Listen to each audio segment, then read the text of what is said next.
So, like you were saying, when we are diagnosed with such things like cancer or anything, right?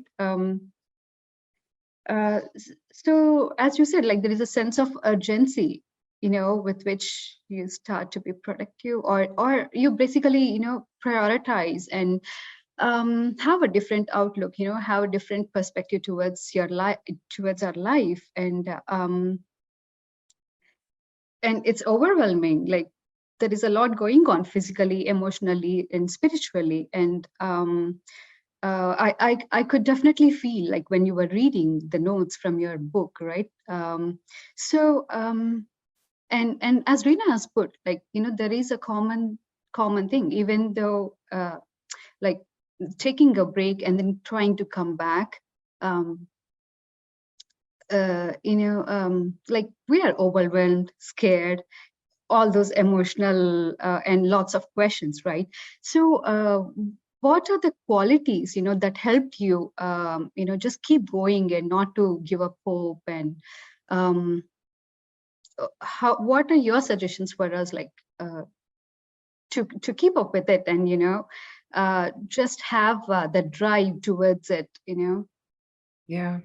Well, thank you very much for your comments, and thank you for your question. I think it sounds like, if I can make the leap from the beginning of our time together, starting with meditation is a beautiful way to ground yourself and still your mind and focus on the breath.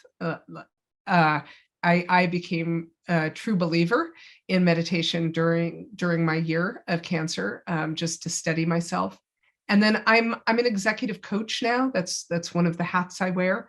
And one of the things I suggest to people is that you spend a little time visioning what the future is. Like, what is your ultimate? Rena very rightly said, like, what is your goal? Set your goal.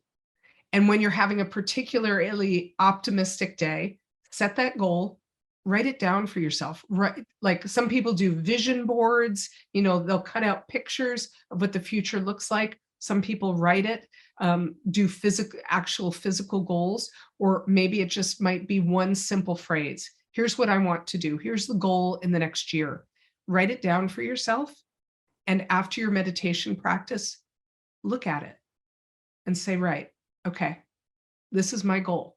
And this is what I'm meant to do. And steep yourself in that and believe in that. And you will have started your day off right. You will have started your day off centered in yourself, grounded, believing, and this is your intention, right? This is your goal. So that's what I would just keep coming back to, that, because, we all have, like I always like to say, just keep going back to the mat.